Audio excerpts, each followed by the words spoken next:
Eh bien, bonjour à tous. On va se faire un tour avec cette palette magique.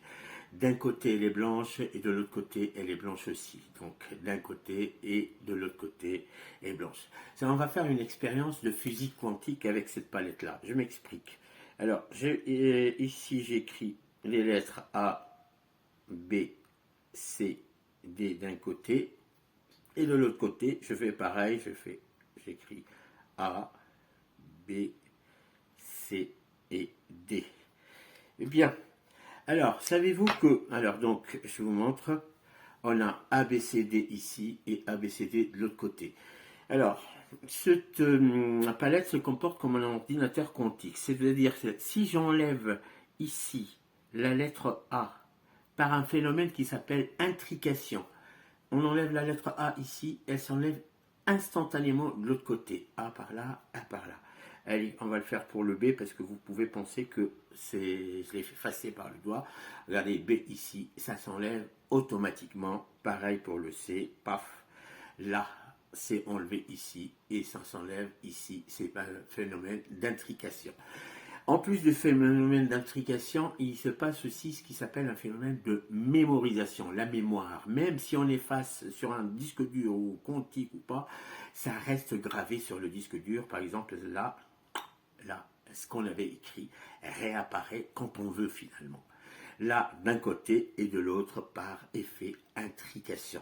Même si on enlève les 4 lettres ici, vous voyez, ça s'enlève automatiquement de l'autre côté, toujours par le phénomène d'intrication.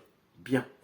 Maintenant, regardez une autre propriété, c'est la propriété, ce qu'on appelle le saut quantique. C'est-à-dire que ma lettre est là. Regardez, si je fais là, elle vient se placer ici. Vous voyez, et c'est tout cela part aussi avec un phénomène d'intrication parce que vous avez pensé que j'ai tourné, mais en fait aussi, elle se déplace aussi derrière, d'un côté et de l'autre.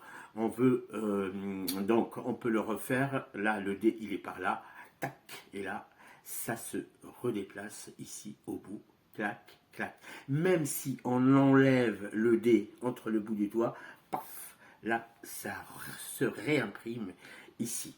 Donc, finalement, par phénomène, ce qu'on appelle des mémoires, même si on efface tout, on avait dit que on efface d'un côté et de l'autre, on avait dit que par phénomène de mémoire, hop, là, les lettres peuvent apparaître intrication d'un côté et de l'autre. Ce qui est surprenant, même si ça s'enlève ici, ça reste, ça ne s'efface plus, parce qu'en fait, c'est gravé directement dans le disque dur, ce qu'on appelle le phénomène de mémoire. Ça veut dire que même si on efface, ABCD reste ici, et ABCD reste ici. Il y a encore juste un petit phénomène qui reste à expliquer, c'est ce qu'on appelle l'intelligence artificielle. Regardez bien, on a une suite A, B, C, D par là, et là A, B, C, D par là, A, B, C, D par là, et là